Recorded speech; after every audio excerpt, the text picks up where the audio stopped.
आज सणाच्या दिवशीच राज्य शासनाचा युवा पुरस्कार प्राप्त शेतकऱ्याने आत्महत्या केली आहे।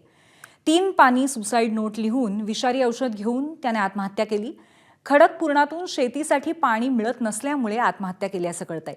कैलास नागरे असं या युवा शेतकऱ्याचं नाव आहे आणि या शेतकऱ्याने अनेक दिवसापासून देऊळगाव राजा परिसरामध्ये शेतकऱ्यांना खडकपूर्णा जलाशयातून शाश्वत पाणी मिळावं यासाठी लढा सुरू केला होता। या शेतकऱ्याचा आधुनिक पद्धतीने शेतीचा प्रयत्न होता।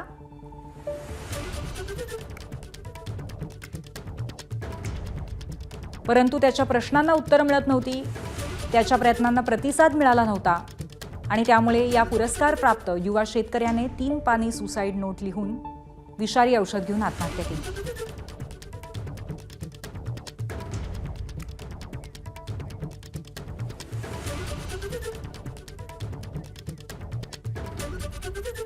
याबाबत मंत्री संजय शिरसाट यांनी काय प्रतिक्रिया दिली आपण पाहूया। शेतकऱ्याच्या दैनंदिन जीवनामध्ये ज्या काही अडचणी निर्माण होत आहेत त्या अडचणीला कंटाळून तो आत्महत्या करतो, हे खरं तर दुर्दैव आहे। म्हणून शेतकऱ्यांच्या पाठीशी उभं राहण्याचा सरकारचा प्रयत्न राहिलेला आहे। शेतकरी बांधवाला सुद्धा तुमच्या माध्यमातून विनंती असेल की हे प्रश्न आत्महत्या केल्याने सुटणार नाही, तर तुम्हाला सरकारकडून काय सहकार्य पाहिजे त्या बाबतीमध्ये सरकार गांभीर्याने घेत आहे।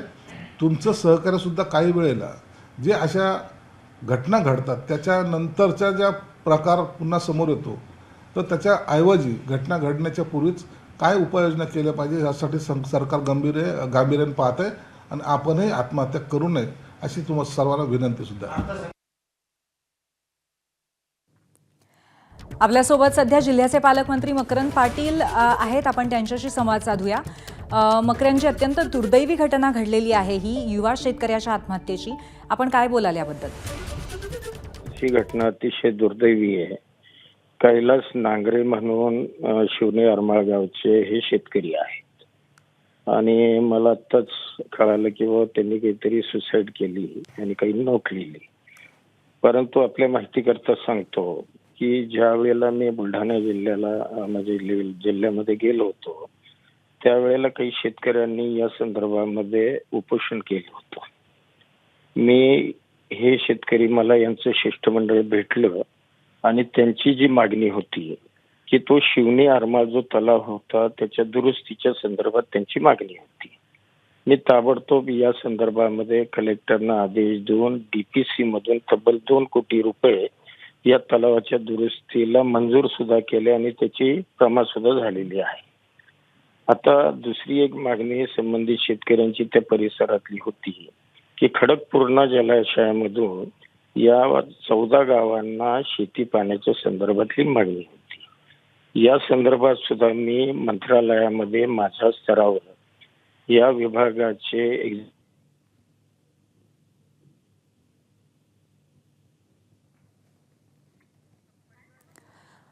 आपला मकरंदजींबरोबर संपर्क होऊ शकत नाहीये या क्षणाला, तर आपण आढावा घेत होतो एका अत्यंत दुर्दैवी घटनेचा आणि त्या संदर्भात आपण पालकमंत्र्यांशी संवाद साधत होतो। सणाच्या दिवशीच एका युवा शेतकऱ्याने आत्महत्या केलेली आहे आणि अत्यंत दुर्दैवी अशा या प्रकारामध्ये महत्त्वाची गोष्ट अशी होती की आधुनिक शेतीचा पुरस्कर्ता असा हा शेतकरी होता, त्यासाठीच त्याला पुरस्कार मिळालेला होता। परंतु काही मागण्या पूर्ण होत नसल्यामुळे अशी दुर्दैवी घटना घडली आहे। शेतकरी नेते रविकांत तुपकर या क्षणी आपल्या सोबत आहेत, आपण त्यांच्याशी संवाद साधूया।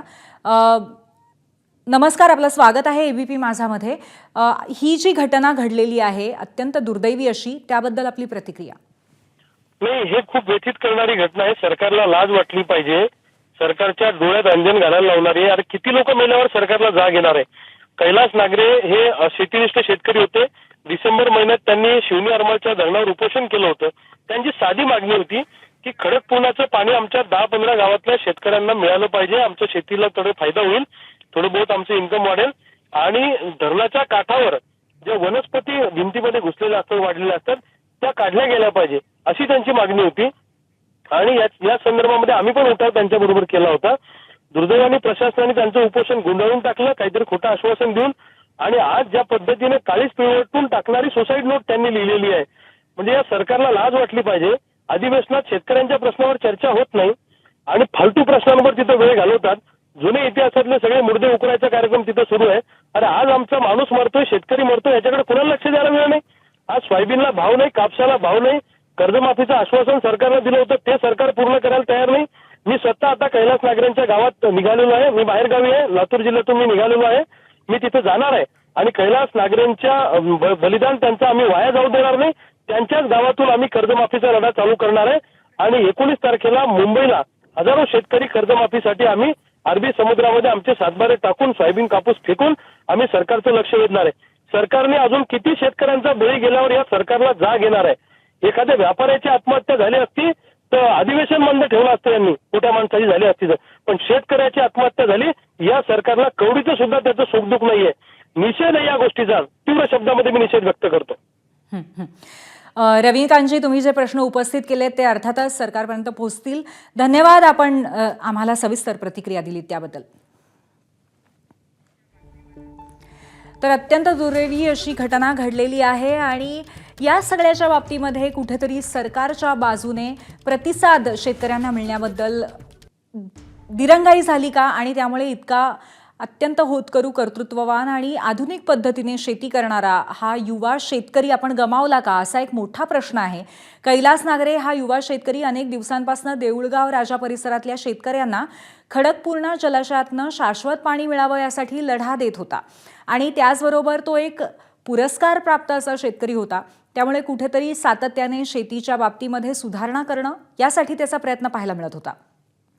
तर पुन्हा एकदा ही महत्त्वाची बातमी आपण बघतोय. सणाच्या दिवशीच राज्य शासनाचा युवा पुरस्कार प्राप्त शेतकऱ्याची आत्महत्या पाहायला मिळतेय. 3 पानी सुसाईड नोट लिहून विषारी औषध घेऊन त्याने आत्महत्या केली आहे.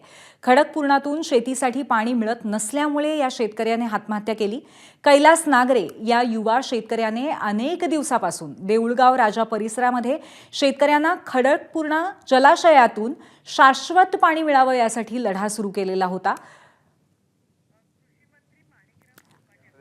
आणि आता या क्षणी कृषी मंत्री माणिकराव कोकाटे स्वतः आपल्यासोबत आहेत. आपण त्यांच्याशी संवाद साधूया. कोकाटे साहेब, स्वागत आहे आपलं एबीपी माझामध्ये. अत्यंत दुर्दैवी अशी ही घटना घडलेली आहे.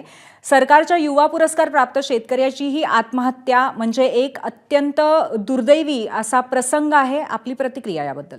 या संदर्भात ही दुर्दैवीच गोष्ट आहे की अशा प्रकारे एखादा शेतकरी पाणी मागणी अर्ज दिलेला असताना सुद्धा त्याला पाणी मिळत नसेल आणि त्यामुळे त्याला आत्महत्याचा जर त्याने प्रयत्न केला असेल किंवा आत्महत्या केली असेल तर ती अत्यंत दुर्दैवी गोष्ट आहे. या सर्व संदर्भामध्ये त्याने पाठवलेले कागदपत्र, त्याच्या तारखा ते सर्व तपासून सन्मान्य जिल्हाधिकाऱ्यांना प्रस्ताव मागून आणि इरिगेशन खात्याला त्या अधिकाऱ्यावरती कारवाई करायला गव्हर्नमेंट सांगेल. आणि तो जो मुलगा आहे, तो मुलाने जी आत्महत्या केली त्या संदर्भात शासन त्याच्या पाठीशी आहे आणि शासनाकडे जी काही मदत लागेल ती मदत या ठिकाणी शासन निश्चितपणे करेल.